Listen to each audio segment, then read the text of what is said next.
E eu queria que você aplaudisse o Senhor pela vida do pastor Davi Lago.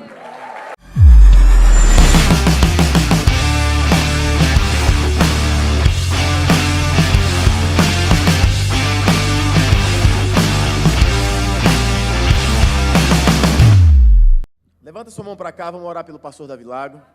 Deus, nós te agradecemos pela vida do Davi. Obrigado, Senhor, porque nós estamos juntos há tantos anos. Que o Senhor tem usado o Senhor para ministrar as nossas vidas. Que o Senhor possa usá-lo mais uma vez, Senhor. E que mais uma vez o teu nome seja glorificado através da vida do teu filho. É no nome de Jesus Cristo, aquele que se faz presente, que eu oro. Amém. Davi, obrigado. Rebenta.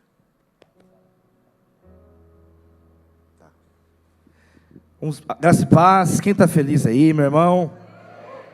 Vamos ler o Salmo 119, o Salmo da Palavra. A gente vai ler o verso 97 ao verso 104.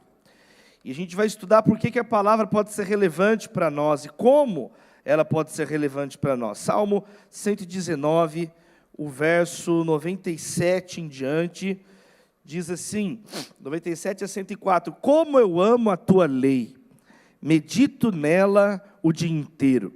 Os teus mandamentos me tornam mais sábio que os meus inimigos, porquanto estão sempre comigo. Tenho mais discernimento que todos os meus mestres, pois medito nos teus testemunhos. Tenho mais entendimento que os anciãos, pois obedeço aos teus preceitos. Afasto os pés de todo o caminho mau para obedecer a tua palavra. Não me afasto das tuas ordenanças, pois tu mesmo me ensinas. Como são doces para o meu paladar as tuas palavras, mais que o mel para a minha boca. Ganho entendimento por meio dos teus preceitos, e por isso odeio todo o caminho de falsidade. Que a palavra, então, frutifique nas nossas vidas, em nome de Jesus. Sabe qual que é o livro mais lido no Brasil pelos brasileiros? De acordo com a pesquisa realizada pelo Instituto ProLivro. Instituto ProLivro é uma pesquisa feita regularmente, já está na 4ª, 5ª edição, junto com a instituição, o Itaú Cultural. E, de longe, de muito longe, o livro mais lido, citado pelo povo brasileiro, é a Sagrada Escritura, é a Bíblia Sagrada. É de longe. E não só do Brasil, a Bíblia, ela é, para qualquer pessoa que quer conversar sério sobre a civilização, ela é a obra fundamental.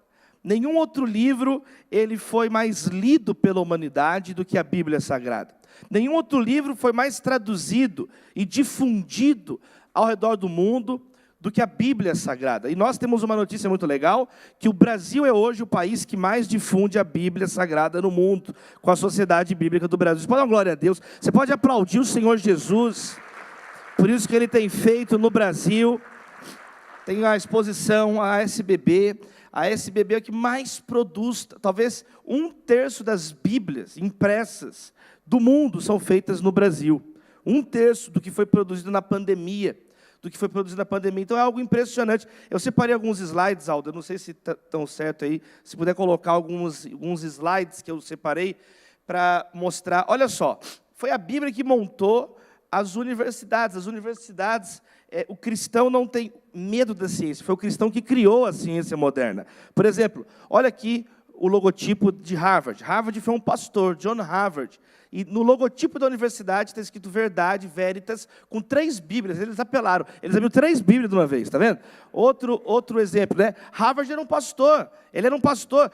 Essas grandes universidades do mundo, a Universidade de Harvard é a que mais prêmios científicos ganhou no mundo. Né? Aqui, Cambridge, na Inglaterra. Olha a Bíblia com o selo aberto, a cruz. Foi onde Isaac Newton lecionou. Então, Cambridge, mesma coisa. Vamos lá. Olha aqui, Princeton. Albert Einstein deu aula em Princeton. Tá bom para você? Tá bom para você? Então, respira aí, você está nervoso, fica calmo. Né? Albert Einstein. Então, olha ali o que está ali. Ó, o Velho Testamento, o Novo Testamento. Princeton também começou como um seminário para formar pastores da igreja presbiteriana. E Oxford, na Inglaterra, de novo, a Bíblia aberta no centro. Então, queridos, quantos estão entendendo a relevância da palavra? Então, não é uma opinião, que é a opinião, um achismo, não, isso é um fato. A Sagrada Escritura, a Bíblia é uma biblioteca, né? A Bíblia é uma biblioteca, e ela é de fato, então, aquela obra, aquela biblioteca que mais tem moldado o mundo. Outra coisa que eu coloquei aqui no slide, por favor, no próximo, além das universidades, dos hospitais, né? Esse aqui é muito importante, você nunca esquecer isso daqui, tá vendo? Nunca.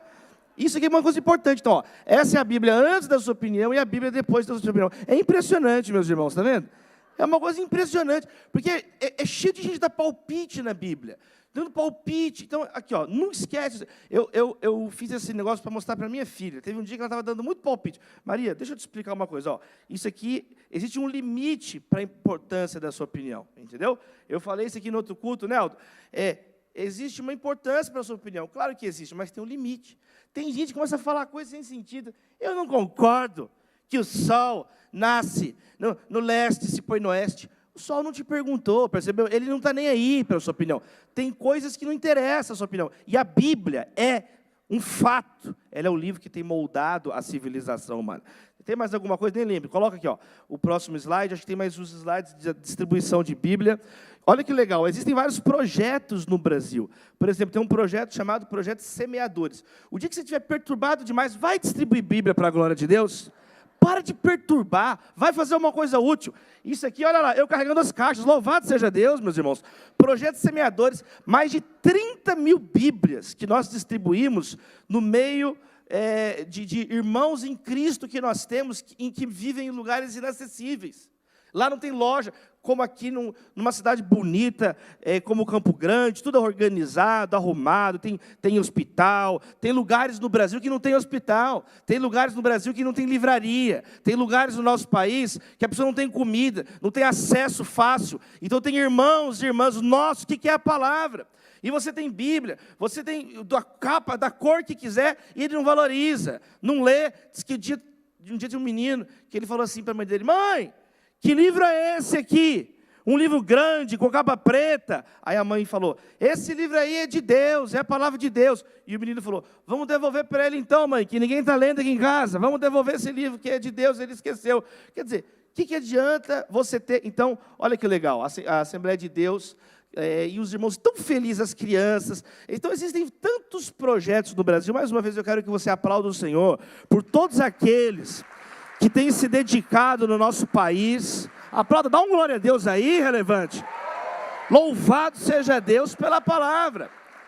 Agora, então, acabou os slides, depois a gente vê mais, acabou os slides, mas esse salmo, ele vai dizer agora por que a palavra foi relevante para ele. Quem está entendendo? Para ele.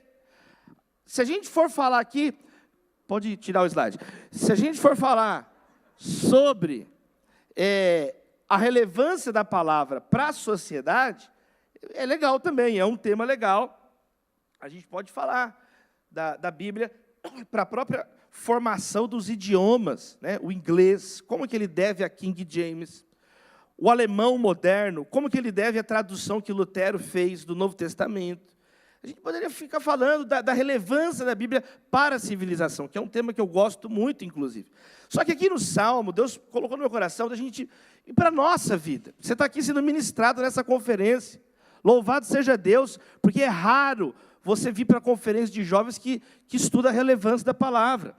Então vocês estão, sabe, num caminho maravilhoso. E o salmista, ele fala, em cada um dos versos que nós lemos, uma razão que faz ele amar a Bíblia. Uma razão pela qual a palavra de Deus transformou a vida dele. Você sabe que o Salmo 119, ele é dividido pelas 22 letras do alfabeto hebraico. Então, cada um dos poemas, cada uma das letras é um acróstico. Cada um dos poemas, toda a linha começa com a mesma letra.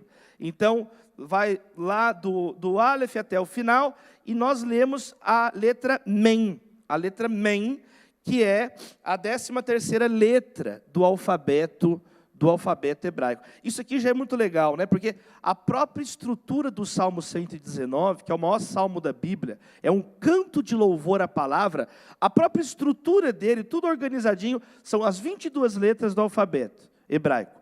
E cada letra tem 8 linhas que começam sempre com a mesma... Está dando para entender? A mesma letra começa o louvor à palavra na letra Aleph. E aí vai letra por letra louvando a Deus. A própria estrutura do Salmo mostra como que a palavra de Deus pode trazer ordem para a sua vida. Amém, queridos?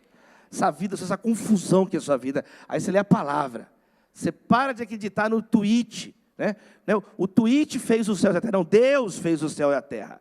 E aí a sua vida entra no rumo, no prumo. Então é muito bonito isso. E aqui na letra Mem, nós temos então 8 versos. Né? No primeiro, como eu amo a tua lei, medito nela o dia inteiro. Né? Ma'ahá, ele fala em hebraico. Como eu amo, ma'ahá, a tua lei. E aí os próximos 7 versos, ele vai falar por que a lei de Deus, a palavra de Deus, mudou e transformou a vida dele. Quem quer sair dessa conferência com a Bíblia transformando a sua maneira de ser? A Bíblia ela só é relevante para quem está no seu redor quando ela é relevante para você. Para você. Primeira coisa, ele diz assim no verso 98, a palavra, os teus mandamentos me tornam mais perspicaz, me tornam mais sábio. É o verso 98. Aqui a palavra que ele usa no hebraico é a palavra shakam, que aparece 27 vezes na Bíblia. Primeira coisa, então, por que a Bíblia pode ser relevante para você? Porque ela te torna um jovem perspicaz. O que é um jovem, então, sábio? Um jovem perspicaz? É a mesma expressão que aparece, por exemplo, em Êxodo capítulo 1, verso 10, quando diz que o faraó fala que eles deveriam agir com astúcia, quer dizer, com perspicácia, para não serem enganados. É a mesma palavra que fala em 1 Reis 4:31, que Salomão era o mais perspicaz, ele era mais sábio, ele era mais chacã do que qualquer outro homem. É a mesma palavra que fala no Provérbios 6, verso 6, observe a formiga e seja astuto, e seja sábio, e seja perspicaz, e seja chacã como a formiga é. Quem quer sair mais perspicaz nessa conferência? Então, em nome de Jesus, a pessoa sem a palavra, o que o salmista está dizendo, ela é enganada facilmente. Qualquer coisa que fala, você acredita. A sua doutrina é qualquer coisa que a pessoa fala. Um dia eu estava chegando no culto, em Belo Horizonte, e veio um pregador de fora. E ele pregou no primeiro culto da manhã, na igreja de Getsemane, são 7 cultos de domingo. E o primeiro culto é 7h45 da manhã. E aí, nesse primeiro culto, o pregador de fora já tinha pregado. Eu cheguei para o segundo culto. Aí tinha uma irmã descendo, indo embora do primeiro culto. E eu estava subindo. E eu perguntei, puxa, que legal, como é que foi o culto? E esse irmão que veio pregar, foi bênção o culto? E ela falou para mim assim, Davi, eu não entendi nada, mas foi uma bênção. Eu falei, o quê? Eu não entendi nada, mas foi uma bênção? Então, a pessoa sem a Bíblia, um jovem sem a palavra de Deus, qualquer coisa te ilude, você se desespera. Então você tem que conhecer a palavra. Uma vez perguntaram para o menino assim, o que você acredita? Ele respondeu, eu acredito no que a minha igreja acredita. Tá, mas e o que a sua igreja acredita? A igreja acredita no que eu creio. Tá, mas e o que vocês dois acreditam? Na mesma coisa. E ele não sabia explicar o que ele acreditava. Então, olha que bonito que o salmista está dizendo. A tua palavra me faz chacã, me faz sábio. Eu não sou, então, a pessoa que é massa de manobra. Tem uma frase velha que diz assim, não pense que não tem crocodilo só porque a água está calma. É o conceito aqui desse verso. É alguém que tem aquela dose de ceticismo santo. Quem está entendendo? Espera aí, será que é isso mesmo? O que a palavra diz sobre isso? Peraí, a pessoa chega falando, deixa eu ver o que a Bíblia diz sobre isso. Não é aquela pessoa apavorada, precipitada, não é aquela pessoa, olha o que Jesus diz em Marcos 12, verso 24, vocês são enganados, porque não conhecem as Escrituras, nem o poder de Deus. Então quer dizer, quando você não conhece a palavra, o que Jesus disse? Você vai ser enganado. Você é enganado. Então, número 1, abre assim sua mão, Senhor, aumenta a nossa sabedoria na saída dessa conferência. tudo aquilo que nós recebemos, tudo aquilo que continuaremos estudando na palavra, Senhor, em nome de Jesus, é para que nós não venhamos ser seduzidos pelas tentações do maligno, que não venhamos cair em tentação, mas que a tua palavra em nós faça diferença. Dá um glória a Deus aí, conferência. Aplaude o nome de Jesus. Tem água aqui, Aldo? O que é isso, meus irmãos? Jesus, água potável. Jesus chegou, é que estava, não era do apóstolo de Milson não, né? Esse aqui posso. Então tá. O que é o negócio? É que eu não conferi. Eu sou perspicaz, meu irmão. Eu li a Bíblia, hein? Quando o diabo chegou para enganar Jesus, ele não tentou até usar a Bíblia? Foi ou não foi? Foi ou não foi? Ele chegou e falou assim, olha aqui, Jesus, olha o que está escrito, joga aqui do pináculo. Jesus falou, não está escrito nada disso. Você está interpretando errado, porque está escrito, não tentarás o Senhor teu Deus. Jesus, ele ia citando a palavra, de cabeça a palavra. Sabe qual que é uma segunda coisa que a Bíblia faz, que ela é relevante para o salmista, e ela pode então ser relevante para nós, porque ela traz não só sabedoria, perspicácia, ela traz discernimento. Olha o verso 99, eu tenho mais discernimento que todos os meus mestres. Por quê? Porque eu medito na palavra de Deus, eu medito nos estatutos de Deus. Aqui é a palavra hebraica sakal, que aparece 63 vezes no Antigo Testamento. É a mesma palavra, meus irmãos, que aparece em Gênesis capítulo 3, verso 6. Quando diz lá, quando a mulher viu que a árvore lá do conhecimento do bem e do mal, e que era desejável para ela ter sakal, era desejável para ela ter discernimento. O diabo diz que você vai ter discernimento se você desobedecer a Deus. Pois a palavra está dizendo o contrário. Você só vai ter o verdadeiro discernimento se você ler e obedecer a palavra de Deus. O inimigo, ele quer ele diz que você vai ter discernimento ouvindo ele, mas é o contrário. Ele é o pai da mentira, ele é mentiroso desde o início. Ele é homicida desde o início. Ele promete liberdade e traz escravidão. Agora, o que o salmista está dizendo no verso 99 do capítulo 119? Se eu obedecer e meditar na palavra, aí sim eu vou ter o verdadeiro discernimento. Então, o que é discernimento? É a capacidade de distinguir, de discernir o que é certo e o que é errado, o que é verdadeiro daquilo que é falso, o que é bom daquilo que é mal. Quantos estão entendendo? Amém, queridos? E aí você não é enganado.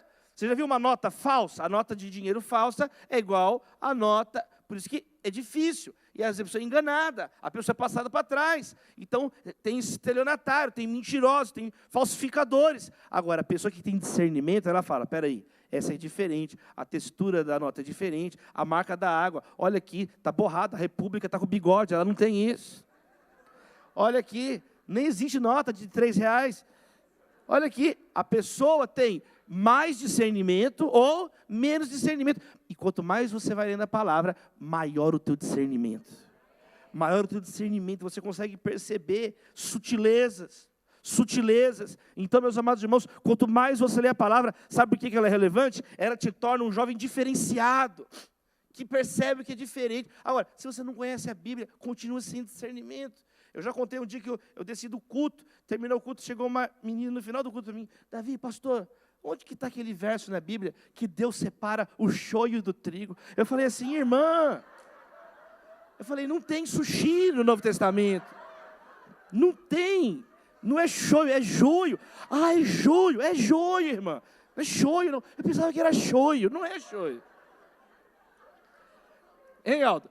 Tem aquela história que eu já contei para vocês. Um dia eu fui pregar na formatura, culto ecumênico, faculdade de medicina da UFMG, Mineirinho lotado. 20 mil pessoas no Mineirinho, lotado, a festa bonita, e os formandos, a família, todo mundo, e eu e o padre lá em cima, Aí estou eu lá sentado, o padre do outro lado, colocaram umas cadeiras para nós sentados nas cadeiras, e aí subiu, formando em medicina da Universidade Federal de Minas Gerais.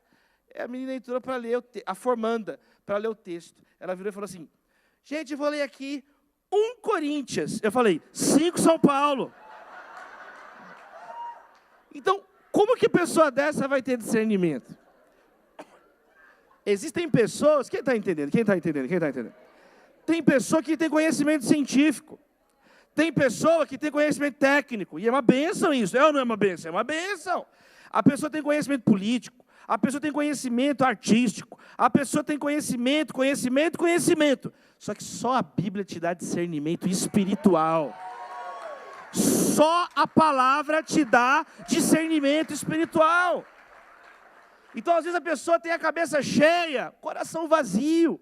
Não consegue perceber que está indo para um abismo espiritual, porque está cegada espiritualmente. A palavra, ela ilumina o nosso caminho, como o apóstolo acabou de pregar. Amém, queridos? É ou não é legal? É a palavra de Deus. Então, por que ela é relevante? Porque ela traz discernimento. Senhor, nós oramos mais uma vez, traz discernimento sobre os teus filhos. Traz discernimento sobre todos nós. Cria essa transformação, realiza em nós essa metamorfose mental através da palavra. No nome santo de Jesus, a igreja diz amém. Então, segunda razão é porque nós vamos nos tornar, então, pessoas com mais discernimento. E só para fechar esse ponto, esse termo, né, é legal isso, né? O termo sacar o discernimento, ele tem a ver com prosperidade. É o discernimento para aquilo que prospera, para aquilo que melhora a minha vida. É muito interessante. Então, a palavra traz o discernimento para você seguir o caminho daquilo que te melhora. É uma palavra muito forte que é usada. A pessoa sem o discernimento, ela só vai tomando decisões que não é só prosperar financeiramente, é prosperar espiritualmente. Amém, queridos? A prosperidade espiritual. Agora, sem a Bíblia, você entra na pobreza espiritual. Terceira razão, verso 100, é que a Bíblia traz maturidade. Porque está escrito assim, olha que lindo esse verso. Tenho mais entendimento que os anciãos, porque eu obedeço os teus preceitos. É a palavra bim. Ela aparece muitas vezes, 169 vezes. A palavra que na NVI, eu estou lendo a NVI, né? Que está entendimento, é a palavra bim. Eu tenho mais bim que os mais velhos. Eu tenho mais entendimento. E aqui significa maturidade mental, espiritual. É possível você ser um jovem mais maduro espiritualmente que uma pessoa velha no pecado. Quem está entendendo? A pessoa, às vezes, ela é mais velha do que você, mas ela está em pecado. Ela só toma decisões erradas, ela está cega espiritualmente, não enxerga, não consegue ver um palmo na frente da cara. E aí um jovem, cheio de Deus, ele tem mais maturidade. Não significa que você tem que sair dando ordem nos outros. Quantos estão entendendo? Justamente por você ter mais maturidade espiritual, você continua respeitando a pessoa. Justamente porque você cresceu espiritualmente, você não fica desrespeitando o mais velho. Mas Deus usa a sua vida para abençoar a vida dessa pessoa. Então, isso é pela graça de Deus. Deus levanta pessoas. Paulo fala assim para Timóteo: ninguém despreze o fato de você ser jovem. Agora, é uma responsabilidade ser um jovem cristão.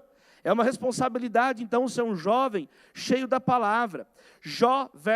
Capítulo 40, Jó 32, verso 9, diz assim, eu estou ficando velho, está vendo? Eu sou um velho. Ó, Jó 32, verso 9, diz assim: não são só os mais velhos que são sábios, não são só os de idade que entendem o que é certo. Então, Jó está dizendo que não é só o mais velho que tem bim, o jovem pode ter o bim também, esse entendimento. Essa palavra hebraica que significa entendimento. Sabe quem que tinha isso na Bíblia, que a Bíblia fala? José no Egito. José, Gênesis 41, 33. Ele tinha 30 anos de idade e fala que, os faraó fala que ele era um homem criterioso e bim, e sábio, e maduro. José era um homem maduro, então com 30 anos ele passou a governar o Egito, porque a palavra deu maturidade para ele, que você receba essa maturidade espiritual. Eu tenho estudado bastante sobre juventude há muitos anos, e uma coisa que eu aprendi é que o cérebro do adolescente, nem se ele quiser, ele tem a capacidade de tomar a decisão certa, às vezes, né? Vocês estão rindo, né? O adolescente, o córtex frontal do cérebro, ele não fechou. Então, a neurociência explica isso hoje. Que é onde tem, de acordo com os dados disponíveis hoje, científicos, de acordo com o conhecimento que nós temos hoje, viu, gente? Vocês do futuro que estão vendo, isso, de acordo com o que a ciência entendeu até hoje, o cérebro do adolescente, ele é confuso. Ele dá sinais, ele não fechou, ele nem tem o mesmo cérebro de um adulto. É diferente o cérebro do adulto do cérebro do adolescente. Então, não é que o adolescente tem que sair agora virando velho, não é isso. Você não é o Benjamin Button. Não, você é jovem. Mas mesmo sendo jovem, Deus, a Bíblia te torna uma pessoa com um peso espiritual. É diferente. Isso é uma coisa que eu posso falar aqui do altar, porque eu comecei a pregar com 15 anos de idade. Com 15 anos de idade, pregando a Getsemane, e chegava a pessoa com idade para ser meu tataravô. Pastor, me abençoa. Eu falei, eu não posso te abençoar, é só Deus. Então eu quero dar o testemunho para você, que é possível você ser jovem e ser usado por Deus. É possível você ser jovem e ser usado por Deus, e casar, e formar, e ter filho. É o que eu tenho experimentado na minha vida. É muito difícil. É um caminho de renúncia. É um caminho que muitas vezes, todo mundo vai para a balada, e você vai ter que ficar estudando a Bíblia para pregar. E vai ter que liderar a escola dominical. É um caminho, mas é um caminho que Deus prepara para quem Ele chamou.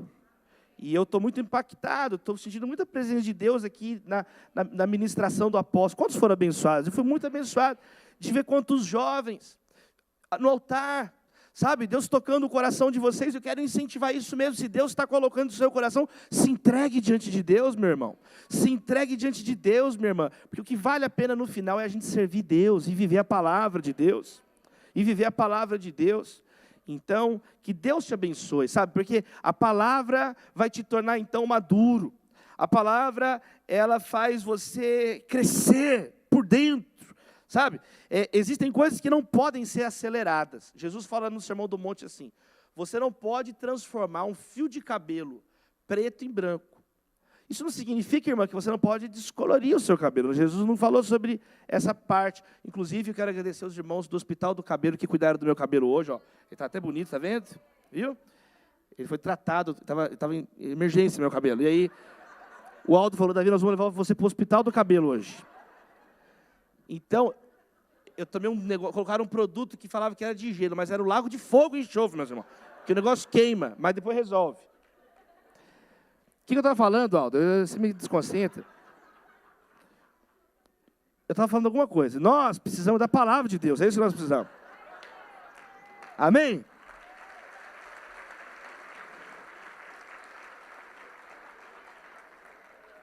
Você não pode transformar um fio de cabelo preto num fio de cabelo branco, Jesus falou. O que isso significa? Eu estou ficando velho, eu já não lembro as coisas. O que isso significa? Que você não pode acelerar algumas coisas. Quem está entendendo? Jesus está falando que tem coisas que só vão vir com o tempo, mas a Bíblia está dizendo que tem uma coisa que pode vir antes: maturidade espiritual. Não é legal? Não é legal? A honra, às vezes, é só quando você ficar mais velho. O dia que você tiver cabelo branco de verdade, aí você pode ficar na fila preferencial. Que o meu sonho é ser velho, gente. Meu sonho é poder falar o que eu quiser. Louvado seja Deus. Nós vamos chegar lá onde eu falo o que eu quiser, você não está nem aí. Igual meu pai, minha mãe, é muito bom. Eles estão nem aí. Mas eu não posso ainda, porque eu estou com 36. Tenho chão. Agora, essa maturidade espiritual Deus tem para você hoje. Não é legal? Então é a palavra de Deus, você tem esse equilíbrio. Quanto mais você vai lendo a Bíblia, e Deus vai te levantando então como um líder onde você está. É por isso que a igreja é a maior escola de liderança do mundo. Por isso que os maiores oradores da história vieram da igreja. O maior orador do século XX, o discurso mais impactante do século passado foi um pastor batista, Martin Luther King. Os maiores oradores do século XIX, na Inglaterra, por exemplo, foi Charles Spurgeon. Ele parava, os caras do parlamento iam sentar para ver o Spurgeon pregar no Tabernáculo Metropolitano. Foi necessário construir a maior estrutura de Londres para caber as pessoas para ouvir o Spurgeon pregar. O maior orador da Inglaterra, no auge do Império Britânico, era um pregador batista, o Spurgeon. Então, quando o Wilberforce, também no Parlamento Britânico, quando você vai estudando a história, né, você volta lá na Antiguidade. Qual que é o maior orador do período antigo, da Idade Média, do começo da Idade Média? João Crisóstomo. Olha o nome dele, Crisóstomo, boca de ouro. Ele pregava 4 horas, e quando terminava, o pessoal falava, prega mais. João Crisóstomo pregava, tudo derretia ouvindo o homem pregar, tão cheio de Deus. Não é à toa. Por quê? Porque a palavra vai te tornando tão maduro. Maduro, a palavra de Davi Davi, ele era sisudo em palavras, ele era jovem. Davi, olha o amor que ele tinha pela palavra. Quem quer sair amando mais a palavra? Eu quero.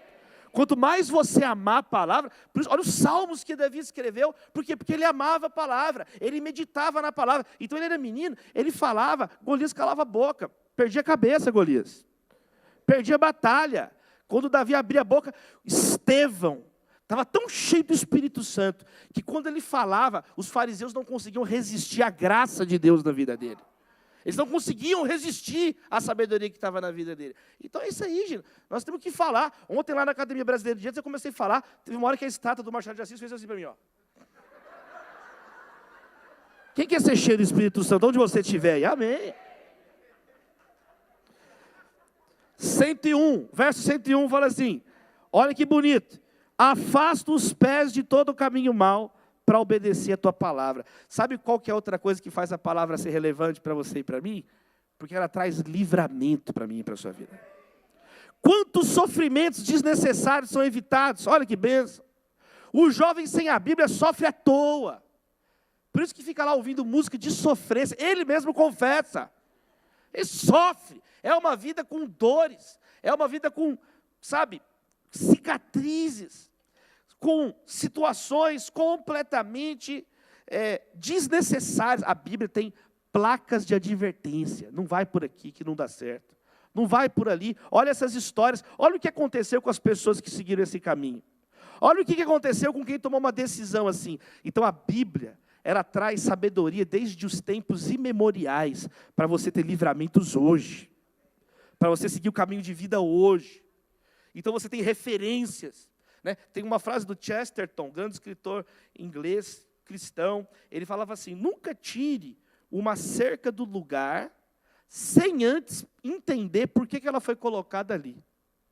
Ah, estou colocando uma cerca aqui, querem me oprimir. Cala a boca, tem uma fossa do lado de lá.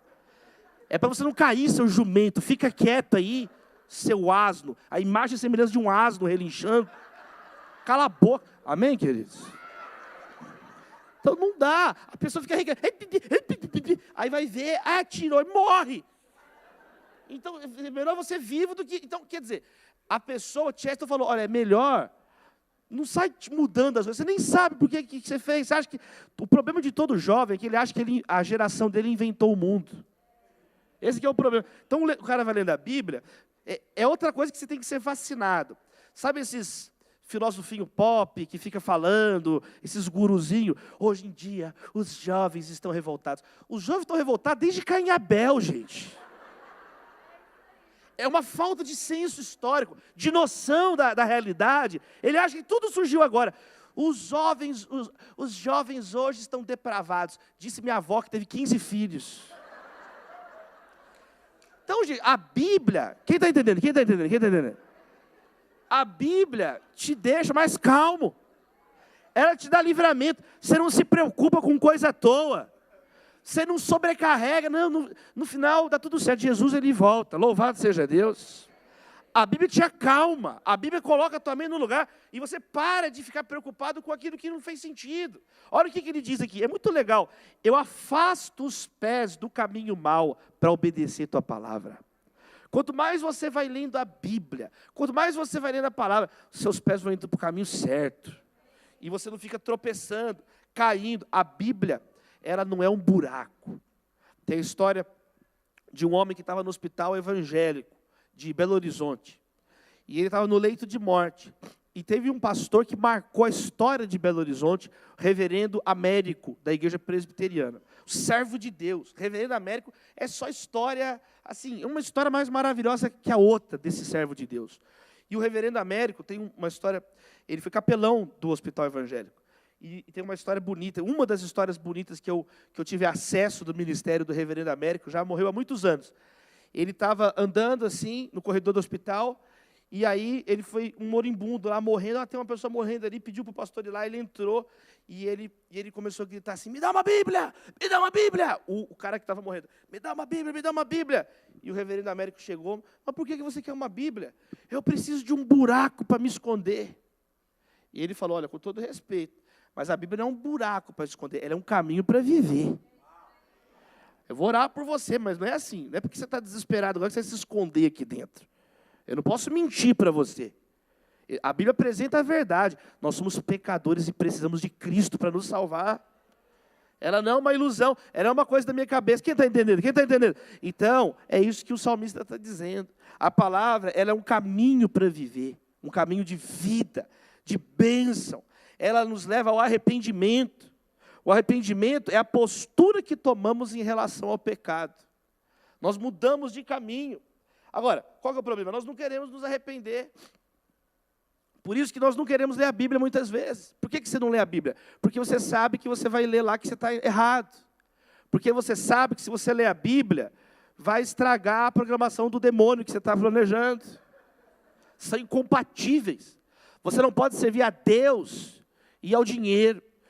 Aquele que é amigo do mundo é inimigo de Deus. E quando você lê a Bíblia e está diante do texto bíblico, ali com o coração de verdade aberto, você vai ser confrontado.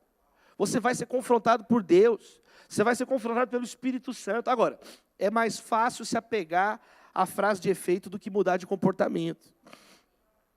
É mais fácil se apegar ao coach que diz o que eu quero ouvir, que está tudo bem comigo, do que ler a palavra que me confronta, e que eu vou ler assim, Deus fala comigo, raça de víboras, não é para mim. Meu pai me ensinou desde que eu era pequeno, ler a palavra contra mim. Nós gostamos de ler a Bíblia ao nosso favor. E Davi matou Golias. Você sempre Davi, já percebeu isso? Você nunca fala assim, eu sou esse gigante incircunciso. Não, você é sempre Davi, o injustiçado. Você nunca é Eliabe na história, né? O irmão invejoso. Não, o Eliabe é o teu outro irmão, você é Davi que está sendo invejado. Eu sei, você acha que não é a sua cara? Sua cara de Saul denunciando, olha ali. Então, a Bíblia, quando nós lemos, nós somos advertidos, exortados. A palavra de Deus, ela exorta, ela edifica e ela consola. O problema de gente é que ela quer ser edificado, quer ser consolado, mas nunca quer ser exortado. Por isso que vira um bebê eterno, imaturo. Eterna imaturidade, o mesmo problema, a mesma coisa. Em nome de Jesus, nós vamos ter livramentos na nossa vida através da palavra. Livramentos através da palavra. Sabe outra coisa no Salmos, no verso 102? Não me afasto das tuas ordenanças, pois tu mesmo me ensinas. Outra relevância da palavra na nossa vida é a constância. Constância. Quanto mais nós lemos a palavra, mais nós nos tornamos também constantes na presença de Deus. É o seguinte, teve uma menina que colocou assim, sabe essas frases que vocês põem no Instagram, aquela autodescrição assim no Twitter, no Facebook? A biografia. A menina, a mãe me ligou desesperada, pastor, olha o que minha filha escreveu, eu estou preocupado, eu fui ler. Antes eu estava chique, agora eu estou bandida. A mãe estava desesperada. Pastor, a minha filha virou bandida, pastor. Eu falei, calma, irmã. Tem muitos anos, era na época do Orkut. Aqui, pastor, eu não queria minha filha para ser bandida. Eu falei, não, ela é desviada, é jeito de falar, mas não é que ela é bandida, assim, que ela pensava que ela era bandida, de roubar. É gíria. Eu explicando para a mãe simples. Gente, tem misericórdia dos pastores de jovens do Brasil, por favor. A gente passa cada coisa, né? Vocês não imaginam o que a gente passa. Vocês não têm noção. Por isso que vocês são desse jeito. Gente, tem misericórdia. Quer dizer, a pessoa estava chique e agora está bandida, que é inconstante. Muda. Tem gente que acorda de dia, já viu isso? Ele acorda de dia, ele está aqui na conferência, ele acorda igual o apóstolo Paulo. Já não sei o que vive, Cristo vive em mim. Chega no meio-dia, na hora do almoço, o cara já virou Pedro. Nunca ouvi falar de Jesus, não sei quem é. Eu não sei quem é. No almoço. Amanhã na faculdade já mudou a psique apostólica do cara. No começo da tarde já está duvidando, igual o Tomé. Duvido que ele existe, que ele ressuscitou. Eu duvido. Isso é tudo mentira isso aí. Começo da noite virou Judas, está traindo Jesus com um beijo. De madrugada virou Jezabel. Deus tem misericórdia de você. Quem aqui quer ser constante na presença de Deus? Leia a palavra. Se você lê a palavra, aí vai ser diferente. Por quê? Porque a leitura da palavra, você vai ruminando a palavra, meditando. O que é meditar? É a mesma palavra usada para a vaca que está ruminando o alimento. É a mesma expressão. Quer dizer, tem a ver com digestão. Na tradição cristã, judaica, no Antigo Testamento, cristã, meditar não é esvaziar a mente, meditar é encher a mente com a palavra. Esse negócio de mente, não existe isso. O que existe é encher a mente com a palavra de Deus, para não ser um cabeça oca, pessoa aguada, rasa, entende? Então é isso que você precisa entender. Você vai encher a mente com a palavra, o coração com a palavra. Filipenses 4 fala assim, peraí, tudo que for verdadeiro, ó, começa com a verdade. É isso que eu vou pensar. Tudo que, e aí vai descrevendo as excelências da palavra de Deus, dos bons pensamentos. Então, meus amados irmãos, amar a Deus de todo o coração, de toda a alma, com todo o entendimento, com todos os pensamentos, com toda a minha força. Então, meus amados irmãos, a constância é muito importante. A palavra de Deus, a leitura da palavra vai te trazer essa estabilidade espiritual que às vezes você não tem. Ah, eu não consigo. Sabe por quê? Porque você não lê a Bíblia. Claro que, quem está entendendo o que eu estou dizendo? Não é só a leitura ritual. Ler na Bíblia, nós vamos falar mais sobre isso agora mesmo, é obedecer, é ler, é guardar, é meditar. Não é também só saber de cabeça para fora. Não é só saber de cabeça para fora. Teve a igreja que fez uma investigação que estavam roubando o caixa da mocidade. E aí descobriram que foi um menino que sabia 600 versículos de cor. É verdade essa história. Essa história é verdade. Está escrito no livro Vença a Fadiga Espiritual da ABU. Eu não lembro, não me foge no nome do autor agora. Está nesse livro, Vença a Fadiga Espiritual. Ele conta a história de um menino que ele sabia 600 versículos de cor. E ele foi ser chamado a atenção. E quando foram chamar a atenção do menino, olha, você roubou, descobriu, foi você, e está escrito na palavra, isso, lá, não roubarás, em Êxodo, tal. Ele falou, está errada a referência. Quer dizer, ele sabe a referência, mas ele não vive a referência. Ele não vive a palavra. Então aqui o salmista está dizendo o seguinte, ele está dizendo, olha que bonito, gente, o verso 102, ele diz assim, eu não me afasto das tuas ordenanças, porque tu mesmo me ensinas. Quer dizer, ele quer estar perto de Deus. Ele entende que quando ele está lendo as ordenanças, estudando as ordenanças, é o próprio Deus que está ensinando para ele. Não é bonito isso? Ele entende que quando ele está ali naquele momento diante da palavra, é estar com o próprio Deus, é se encontrar com o próprio Deus. E é por isso que ele vai ser constante, porque ele não está chegando num texto morto, ele está chegando na presença daquele que vive e reina. O grande eu sou, o Criador dos céus e da terra, todo poderoso, todo glorioso, onisciente, eterno, de eternidade a eternidade, tu és Deus. Santo, santo, santo. Como aquela sarça que queimava e não era consumida, esse é o nosso Deus, inexaurível, poderoso, inesgotável. E aí Davi, ele está dizendo, o salmista então diz, olha, tu mesmo me ensinas. E aí o Salmo 119, verso 103, ele vai dizer o seguinte, olha, eu tenho prazer. Sabe outra coisa então, que mostra como que a Bíblia pode ser relevante na minha e na sua vida, é porque ela traz prazer. Ela muda a chave do prazer na sua vida. Coisas que te davam prazer, você vai passar a ter nojo. E você vai ter agora novos apetites, novos anseios, novos desejos santos. Muda. Você vai deixando de ser imagem e semelhança de um porco, de um bicho, e vai se tornando imagem e semelhança de Deus para valer. Imagem e semelhança de Cristo Jesus. Romanos 8, 29 diz que nós fomos feitos para sermos conforme a imagem do seu Filho. Então você começa a conformar o teu caráter com o caráter de Cristo. Então, uma coisa vai levando a outra. Você se torna mais perspicaz, não é enganado facilmente. Então você tem mais discernimento, começa a perceber o que é certo e o que é errado. Você começa então a ter mais maturidade, você vai acumulando maturidade. Várias decisões sábias, está vendo? O acúmulo de decisões sábias, você vai ficando uma pessoa mais maduro. Com mais maturidade, você vai ter mais livramento. Você para de sofrer, você é mais maduro. Você não fica mais gastando energia no pecado. Você não precisa disso. Então você tem livramentos. Ao invés de você estar em perigo toda hora, Deus começa a usar a sua vida para tirar os outros de perigo. Deus começa a usar a sua vida para abençoar outros. Você deixa de ser causa perdida e você começa a ajudar os outros. Aí você tem mais livramentos e você se torna então alguém constante. Não é mais alguém na areia, é alguém que está na rocha, a rocha é Cristo. Você está na rocha, tua vida está na rocha. Apóstolo Edmilson falou isso aqui agora. E como você está na rocha, você não quer sair de lá, porque você tem prazer de estar na presença de Deus. Você não precisa sair de lá.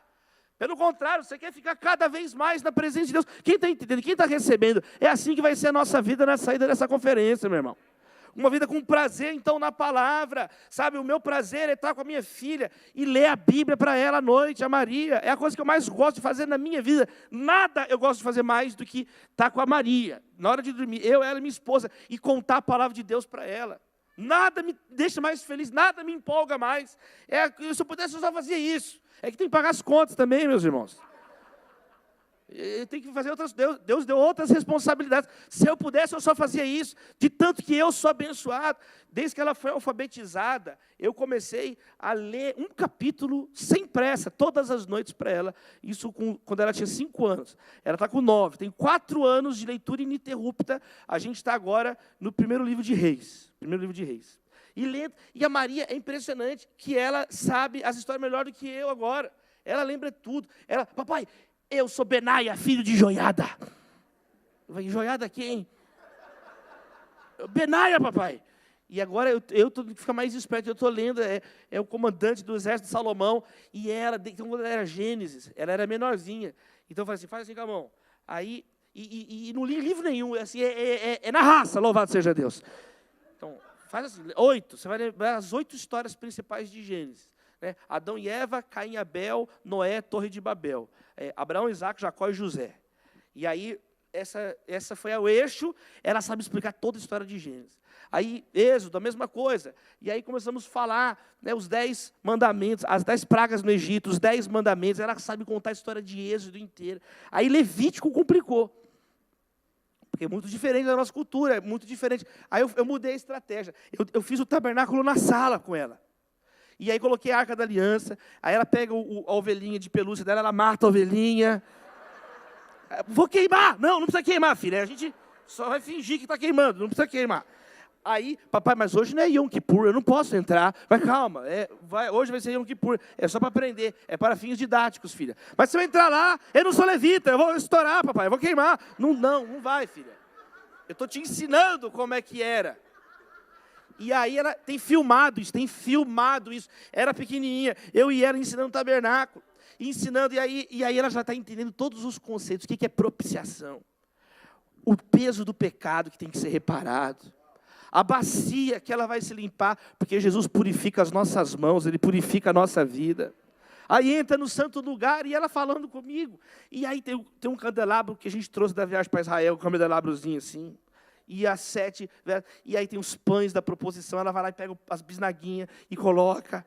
E ela era pequenininha, e aí o santo dos santos é a palavra de Deus. Aí eu assisti o Indiana Jones em busca da arca perdida. Papai, a arca vai matar todo mundo.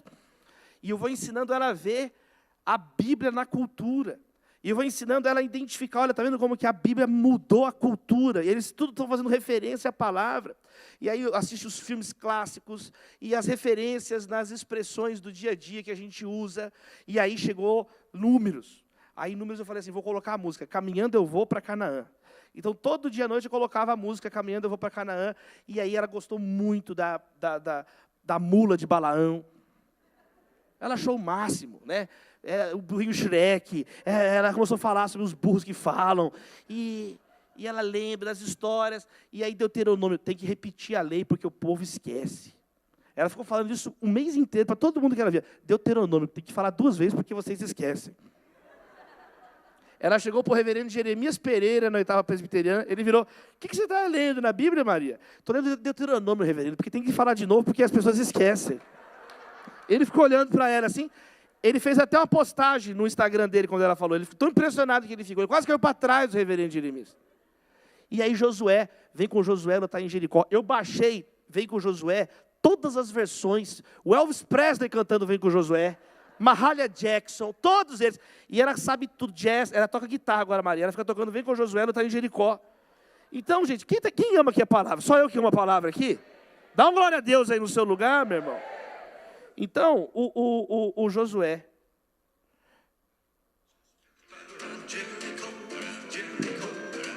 É o Elvis.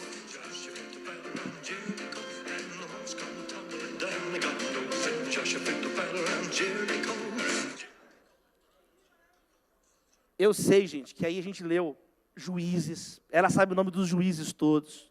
Um dia ela chegou sem os dedos assim. O que está acontecendo, filha?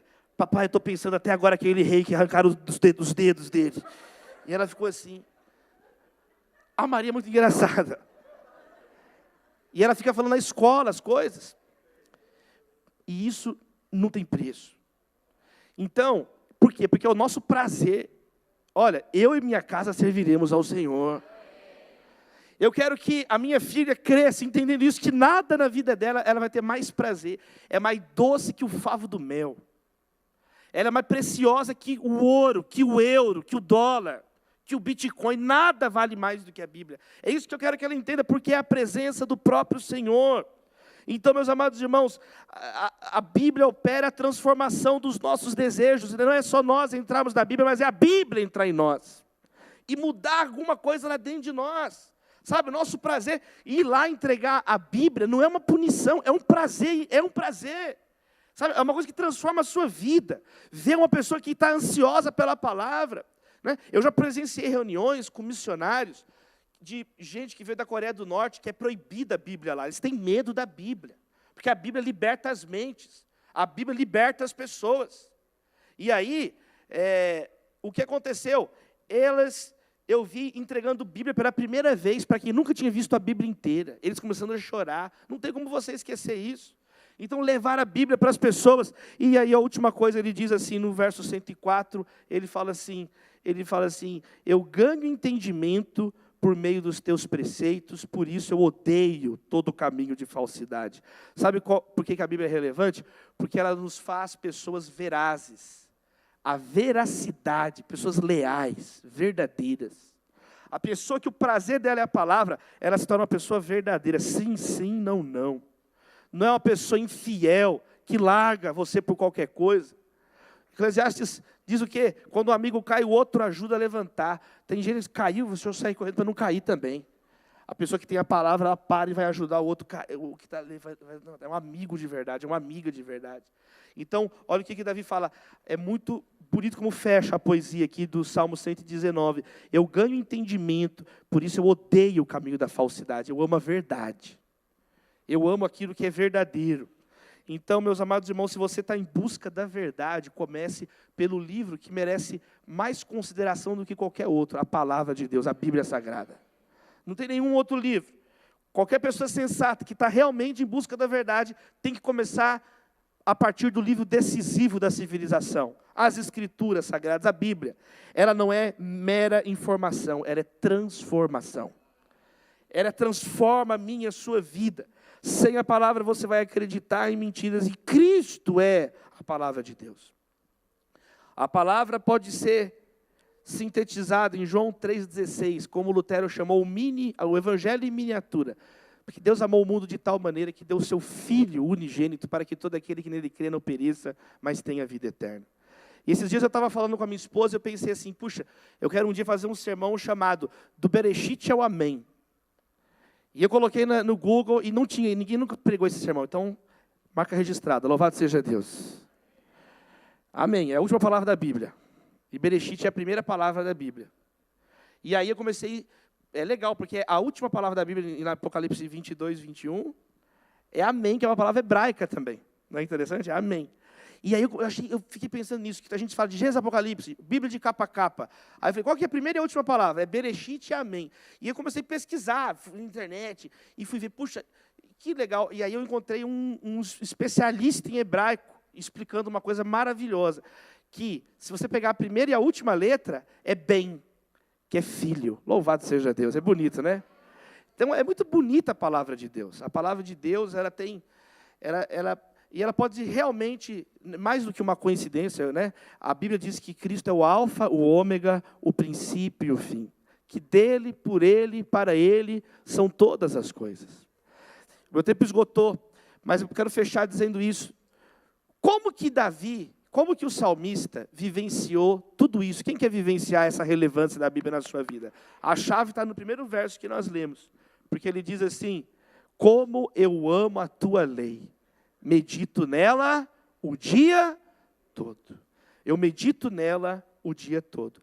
Eu quero encerrar essa mensagem te desafiando a meditar na palavra o dia todo. Você sabe que o dia na Bíblia não é apenas o dia. Um dia é uma mini vida. É um resumo da vida. Do mesmo jeito que o dia começa com a aurora do sol, nós nascemos um dia. Como é que a mãe fala? Eu dei a luz a um filho, não é assim? A mãe nunca fala, eu dei as trevas. Não, eu dei a luz, o filho. É como a primavera. A primeira estação, a primavera, as flores crescendo, sensíveis. Então, é como o alicerce de um prédio. É a primeira parte que é feita. Leia a Bíblia no início dos seus projetos. Leia a Bíblia na primavera da sua vida. Leia a Bíblia de manhã, quando você acordar, antes de abrir o telefone. Abra a palavra, leia um salmo. Leia um provérbio para abençoar teu dia. Faça uma oração. Leia, ore com os salmos, como os cristãos fazem há 2000 anos. Então, no começo do dia, o salmista diz, eu medito na tua lei o dia inteiro. Quer dizer, de manhã, eu já começo pensando na palavra de Deus. Eu já não começo meu dia estressado, eu já não começo meu dia xingando, eu começo meu dia com a palavra. Com a palavra. Tem um meme que viralizou agora, que vocês já viram, vocês já devem ter recebido. Tem um cara olhando para a televisão falando assim, estamos perdidos, ouvindo a notícia da TV. Aí tem o outro olhando, apontando para a Bíblia, estamos salvos. Então aquilo que entra, a Bíblia fala, né, o que entra pelos olhos, é a janela, é a luz do teu corpo. Se os teus olhos forem impuros, o teu corpo inteiro está impuro. Agora, vamos ler a palavra, vamos ouvir a palavra. De manhã, no início de cada momento. Amém, queridos? Mas aí tem o meio-dia. O dia continua passando. Aí terminou amanhã, agora é o meio-dia, agora o sol está no zênite. É o verão, saiu da primavera, agora está no verão. Agora está sol, agora é a juventude. É a época das paixões. Por isso que fala, fuja das paixões malignas da juventude. Agora é um momento de festa, agora é um momento que parece que... Já viu o jovem falando, eu vou comer e beber como se não houvesse amanhã, porque o jovem pensa isso. Às vezes ele não fala, mas é o que ele pensa. Futuro é uma coisa distante. Então, há certa irresponsabilidade. Porque a gente pensa assim, no fundo, depois eu conserto. Não é assim que o jovem pensa? Não, depois eu vou dar um jeito. Mas o salmista está dizendo, eu medito na lei o dia inteiro. Eu medito de manhã, mas eu medito meio-dia também. Meio-dia eu não paro de meditar na palavra. Não, eu continuo ligado com o meu Senhor. E a gente está vendo aqui, durante todos esses dias, o sol passando aqui atrás. O sol passando aqui nas artes. Eu cheguei, o Aldo falou, olha que legal. Parabéns para toda a equipe dessa conferência maravilhosa. Amém, queridos? A excelência. Aplauda o nome de Jesus em cada coisa. Não esqueça Jesus na sua vitória. Não esqueça Jesus no meio-dia da sua vida. Tem gente que aí vai formar, não agradece a Deus, agradece todo mundo. Ah, é uma regra, uma obrigação. Não, mas o coração que é grato de verdade, ele não tem vergonha de falar de Jesus, de dedicar a Jesus, a monografia, a dissertação. Ele não tem, sabe, a minha dissertação de mestrado, eu dediquei ao único que é digno. Ao único que é digno.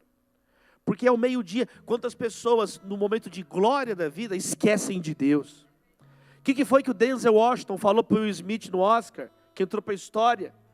Ele falou, cuidado, Will, você está nervoso. É no momento da sua maior vitória que o diabo vai te tentar. Quer dizer, ele está dizendo o seguinte, é hora de glorificar a Deus, é na juventude. Por que o Eclesiastes fala, jovem, lembra do teu Criador? Ele está dizendo, leia a Bíblia, viva para Deus na juventude. Porque vai chegar o dia que você vai esquecer, que você não vai lembrar, e você vai falar, puxa, eu não servi Deus quando eu era jovem. Quem recebe essa palavra, amém? Então, eu lembro quando eu estava na faculdade, teve um dia que tive que apresentar um trabalho, e aí eu apresentei o trabalho, tirei nota máxima no trabalho, normal. Agora, antes de apresentar o trabalho, eu pedi licença para o professor. Falei, professor, eu posso ler um capítulo da Bíblia aqui, porque o pessoal está meio endemoniado aqui, eu posso ler um capítulo aqui? Aí, vai lá, é bom, faça isso, leia, eles precisam de Deus. E aí eu li 1 Coríntios 13, eu nunca vou esquecer. Eu abri a Bíblia, li 1 Coríntios, sobre o amor. Eu lembro que a sala parou, todo mundo parou, olhando assim, assustado. A gente então ler a Bíblia. E eu fiz a palestra da matéria depois. No final, os meninos vieram falar comigo. Davi, você sabe abrir a Bíblia onde você quer, assim? Como que faz isso? Ficou o assunto o resto da manhã. Cara, eu pensava que isso era uma música do Legião Urbana. Eu falei, não, cara, isso aqui é Paulo, 1 Coríntios 13. Isso aqui é Renato Russo, é Paulo de Tarso. Vocês não sabem de nada. E aí eles ficaram impressionados. Quer dizer, quantos outros esconde a Bíblia, tem vergonha da Bíblia? Não, eu amo a palavra de Deus. É o que me transformou a minha vida. E aí vem a tarde. Agora é o outono. Agora é o entardecer. Agora é a hora da luta. Agora é a hora de mostrar que veio. É o outono. Vai ter fruto ou não vai ter fruto? É a hora, vai ter colheita ou não vai ter colheita? É a hora agora da colheita. 6 horas na cultura judaica é a hora da viração do dia. É a hora que termina o dia, era a tarde. É a hora que Deus se encontrava com o homem no jardim do Éden, com Adão, conforme Gênesis. Foi a hora que Jesus morreu na cruz do Calvário. Foi às 18 horas, na hora da viração do dia, foi a hora que Cristo morreu. É a hora da prova. Quem está entendendo? Quem está entendendo? Eu medito na lei o dia inteiro. Eu medito na lei quando chega de tarde, que eu estou acabando a minha energia, que eu estou cansado, estou nervoso, estou no trânsito, quando eu estou na maturidade, na fase adulta agora, que a gente tem alegrias, tem frustrações, é uma hora decisiva. Quem recebe essa palavra em nome de Jesus? E aí você fala, não, eu vou continuar firme na palavra. A pessoa entra, eu acho tão bonito o trabalho dos gideões missionários, que colocam a Bíblia nos hotéis, não é bonito? Você chega lá no hotel, por quê? Porque tem gente que vai se suicidar, como foi dito aqui. Tem gente que vai cometer um ato de loucura e acabar com a própria vida. Aí tem a Bíblia lá. E os hotéis do mundo todo, quase todos os hotéis gostam, que os gideões deixam ali na cabeceira. Então ali é a palavra, é lutar com o texto. Às vezes você vai lutar com o texto. Lutar. Igual Jacó lutou com o anjo. Meu pai falou um dia para mim assim, quando eu comecei a pregar, filho, você vai pregar, às vezes você vai ter que lutar com o texto. Você tem que fazer igual Jacó agarrou o anjo. Você agarra o texto e fala, não vou te abandonar enquanto você não me abençoar. E você fica rolando com o texto no quarto, filho. Até o texto te abençoar. Como é que você vai pregar para o outro se o texto não falou com você? Como é que você vai fazer uma vergonha dessa? Não, a palavra tem que mudar a tua vida. Você tem que meditar na palavra. Então às vezes você vai ter que lutar com o texto. E para encerrar, aí chega o anoitecer. Agora é o inverno. Agora a pessoa está na maturidade, na velhice. E quantos casos eu conheço de pessoas com Alzheimer, que não lembram o próprio nome, mas na hora que você chega e começa a ler a Bíblia, a pessoa termina o capítulo inteiro. A palavra não foi apagada da memória deles. É impressionante. Eu já vi isso várias vezes. Se tem alguém aqui, eu estou vendo gente balançar a cabeça, porque sabe como é que é, né? A avó da minha esposa, a avó Maria, ela foi um caso desse. Ela não lembrava, nos últimos dias ela não lembrava nada. Mas se você começasse a cantar um hino, ela terminava o hino.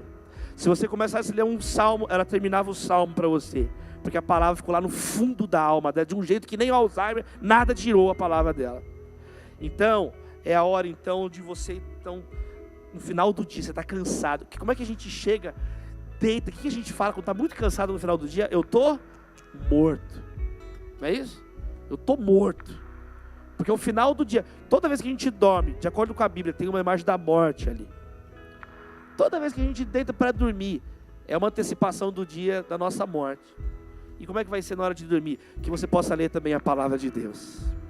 E de noite e de dia. E você dormir meditando na palavra de Deus. E não como Romanos 1 diz, a pessoa que dorme maquinando formas de fazer o mal.